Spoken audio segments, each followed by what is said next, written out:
आचार्य चाणक्य ने आखिर क्यों किया था इस राजा के वंश का नाश? इन 5 बातों में छिपी है पूरी कहानी।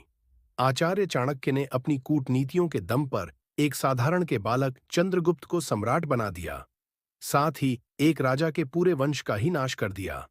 लेकिन क्या आप जानते हैं कि आखिर आचार्य चाणक्य ने ऐसा क्यों किया? आचार्य चाणक्य देश में नहीं, बल्कि दुनिया भर में एक लोकप्रिय अर्थशास्त्री और कूटनीतिज्ञ के तौर पर जाने जाते हैं। इनकी नीतियों का संग्रह चाणक्य नीति लोगों के बीच काफी प्रसिद्ध है, और इसमें दी गई नीतियों का पालन कर कई लोगों ने दुनिया में एक बड़ा मुकाम हासिल किया है। चाणक्य नीति के जरिए आचार्य चाणक्य ने लोगों के जीवन में सफलता पाने और सही गलत के भेद को समझने का तरीका बताया है। सभी जानते हैं कि आचार्य चाणक्य ने नंद वंश का अंत कर एक साधारण से बालक चंद्रगुप्त को मौर्य वंश का सम्राट बनाया था। लेकिन क्या आप जानते हैं कि आखिर ऐसा क्या हुआ था कि आचार्य चाणक्य को नंद वंश का नाश करना पड़ा? आज हम आपके इस सवाल का जवाब लेकर आए हैं।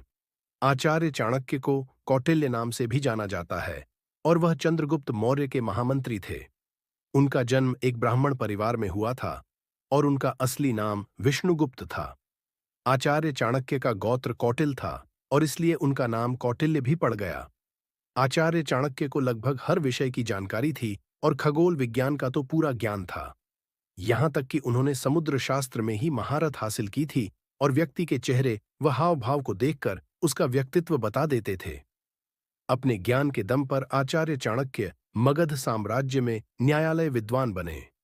एक बार चाणक्य मगध राज्य में आयोजित हुए किसी यज्ञ में शामिल होने गए, और वहां प्रधान आसन पर जाकर बैठ गए।